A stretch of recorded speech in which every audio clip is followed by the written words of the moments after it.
စိုက်ထီးရိုးစံတော်ရှင်စီရီတော်လို့ပြောလိုက်တာနဲ့မြန်မာနိုင်ငံမှာအရန်နာမည်ကြီးတဲ့ရွှေရောင်ကြောက်တုံးကြီးလေးကိုပြင်းမြင်မိကြမှာပါနော်။စိုက်ထီးရိုးစီရီတော်ကမွန်ပြည်နယ်ကြိုက်ထုံမြို့နယ်မှာရှိပြီးပင်လယ်ရေမျက်နှာပြင်ထက်အမြင့်ပေ600ကျော်ရှိတဲ့စိုက်ထီးရိုးတောင်ပေါ်မှာတည်ထားတာပါ။သမိုင်းစင်လာရတော့မြတ်စွာဘုရားရှင်ရဲ့စံတော်တဆူကိုရတိတပါးထံပေးသနာခဲ့တယ်လို့ဆိုကြပါတယ်။အဲ့ဒီစံတော်ကိုရတိကသိမ်းဆည်းထားပြီးနောက်ပိုင်းမှာဖျားတည်ဖို့အတွက်တင့်တော်တဲ့နေရာကိုရှာဖွေခဲ့တယ်လို့ယုံကြည်ကြပါတယ်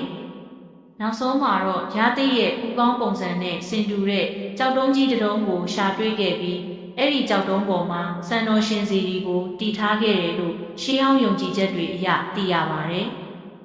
အခုကျမတို့မြင်နေရတဲ့ရွှေရောင်ကြောက်တုံးကြီးကလည်းတောင်ဆောင်ပေါ်မှာအံ့ဩစရာကောင်းတော့အောင်ဟန်ချက်ညီပြီးတည်ရှိနေတာကြောင့်ဖျားဖူးလာတဲ့သူတိုင်းအံ့အားသင့်ကြရပါတယ်ရှင်။ဒါကြောင့်ကြိုက်ထီးရိုးစီရီတော်ဟာတဘာဝအလှနဲ့ဘာသာရေးယုံကြည်မှုတို့ပေါင်းစပ်နေတဲ့မြန်မာနိုင်ငံရဲ့ထင်ရှားတဲ့ဖျားဖူးနေရာတစ်ခုဖြစ်လာခဲ့တာပါနော်။ဖျားဖူးသွားတဲ့အခါရွှေရောင်ကြောက်တုံးကြီးကိုဖူးမြော်ရင်းတောင်ပေါ်ကနေမြင်ရတဲ့တဘာဝရှုခင်းလေးတွေကိုလည်းခံစားလို့ရတာမို့တစ်ခါတော့သွားရောက်ဖူးမြော်ကြည့်တဲ့နေရာလေးတစ်ခုပါရှင်။